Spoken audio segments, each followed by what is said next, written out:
Assalamualaikum warahmatullahi wabarakatuh. Selamat pagi anak-anak. Bagaimana kabar kalian hari ini? Saya harap kalian dalam keadaan sehat walafiat. Amin. Sebelum kita memulai pembelajaran kita hari ini, marilah kita mengucapkan basmalah bersama-sama. Bismillahirrahmanirrahim. Anak-anak, pernahkah kalian mengunjungi salah satu negara yang ada di kawasan Asia Tenggara ini? Apabila belum, maka ini adalah saat yang tepat untuk kalian bisa mengenal lebih jauh tentang negara-negara yang ada di Asia Tenggara ini.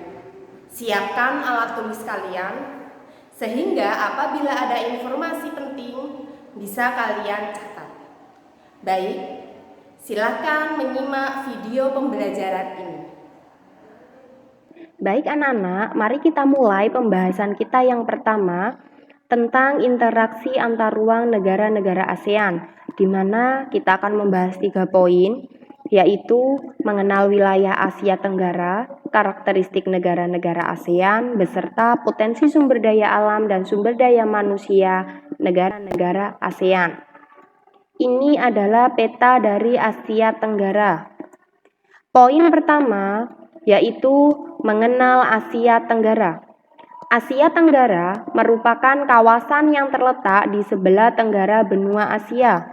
Kawasan ini meliputi semenanjung Indochina dan Melayu. Secara astronomis, kawasan Asia Tenggara terletak antara 28 derajat lintang utara sampai 11 derajat lintang selatan dan 95 derajat bujur timur sampai 141 derajat bujur timur. Secara geografis, kawasan Asia Tenggara terletak di antara 2 benua dan 2 samudra. Luas wilayah Asia Tenggara mencapai 2.256.781 km persegi. Kawasan Asia Tenggara terdiri dari 11 negara yang hampir semuanya tergabung dalam organisasi ASEAN. Organisasi ASEAN. ASEAN adalah organisasi yang didirikan oleh negara-negara di Asia Tenggara pada tanggal 8 Agustus 1967 di Bangkok, Thailand. Latar belakang berdirinya ASEAN yaitu yang pertama, persamaan letak geografis, persamaan kebudayaan, persamaan senasib sepenanggungan, dan persamaan kepentingan. Ini ada peta ASEAN. Poin yang kedua, yaitu karakteristik negara-negara ASEAN yang bisa kita lihat dari bentang alam. Relief secara umum bergunung-gunung dan daerah pantainya relatif datar. Secara geografis merupakan pertemuan jalur pegunungan sehingga memiliki banyak gunung api. Untuk keadaan iklimnya sendiri, sebagian besar wilayah Asia Tenggara atau negara yang menjadi anggota ASEAN beriklim tropis. Poin yang ketiga, yaitu potensi sumber daya alam dan sumber daya manusia, di mana potensi sumber daya alam sendiri dibagi menjadi 2, yaitu darat dan laut. Untuk potensi sumber daya alam darat juga masih dibagi menjadi 3 bagian. Yang pertama pertanian, yang kedua bahan tambang, dan yang ketiga yaitu hutan. Pertama, pertanian. Pertanian sendiri masih dibagi menjadi 2 bagian, yaitu pertanian tanaman pangan, contohnya padi. Yang kedua, pertanian tanaman perdagangan, contohnya kelapa sawit dan abaka dari Filipina. Potensi sumber daya alam bahan tambang, contohnya minyak bumi, batu bara, emas. Potensi sumber daya alam hutan, yaitu hutan hujan tropis yang ada di Indonesia.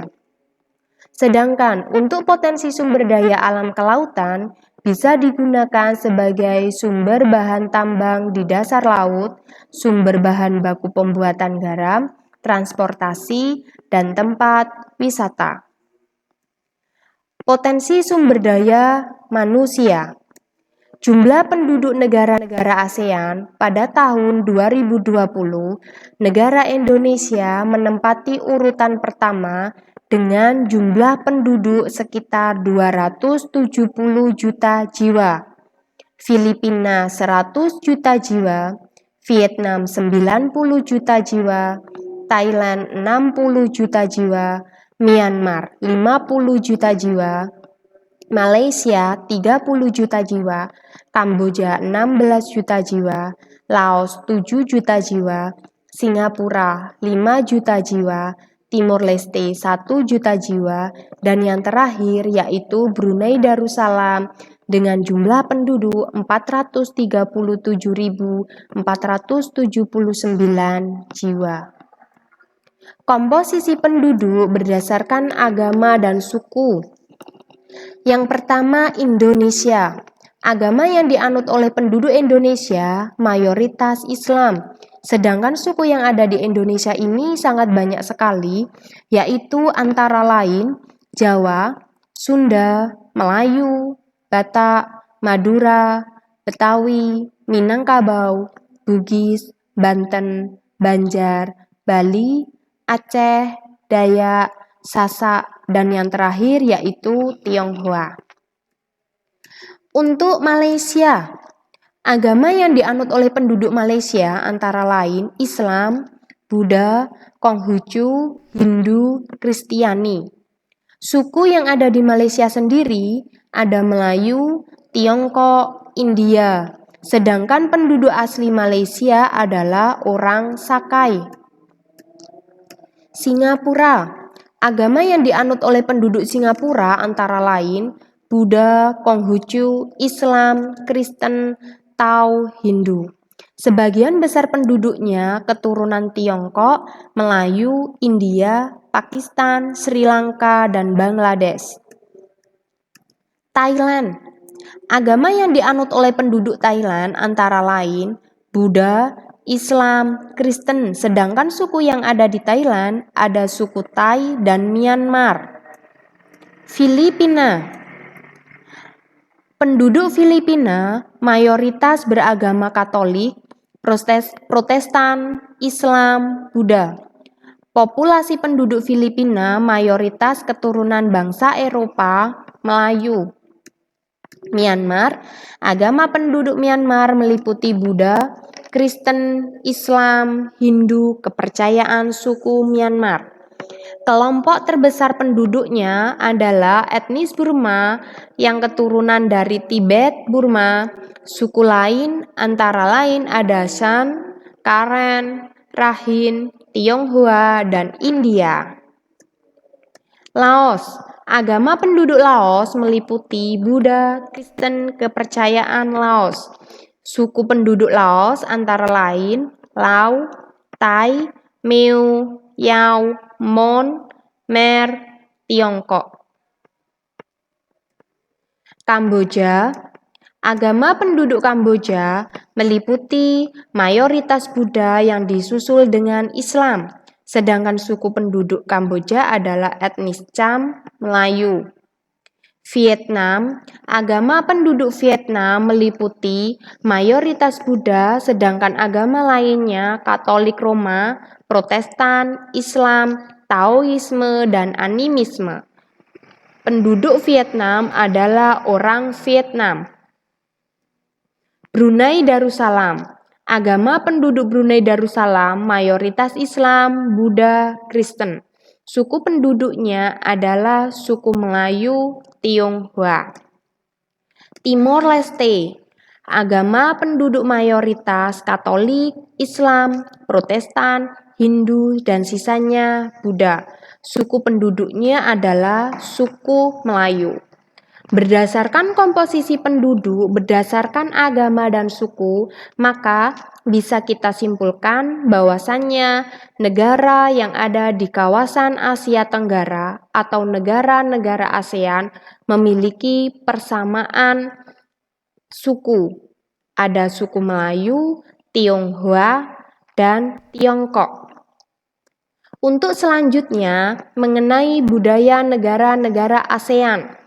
Ada tarian bambu khas Filipina, tarian Bharatanatyam khas Singapura, wayang kulit khas Indonesia, tarian adai-adai khas Brunei Darussalam, tarian barongsai khas Vietnam, tarian lamfong khas Laos, pagoda emas Myanmar. tarian Dewi Apsara Kamboja, tari Likurai Timor Leste, tarian Japin Malaysia, tari pedang dari Thailand. Sekian untuk pembahasan kita mengenai interaksi antar ruang negara-negara ASEAN.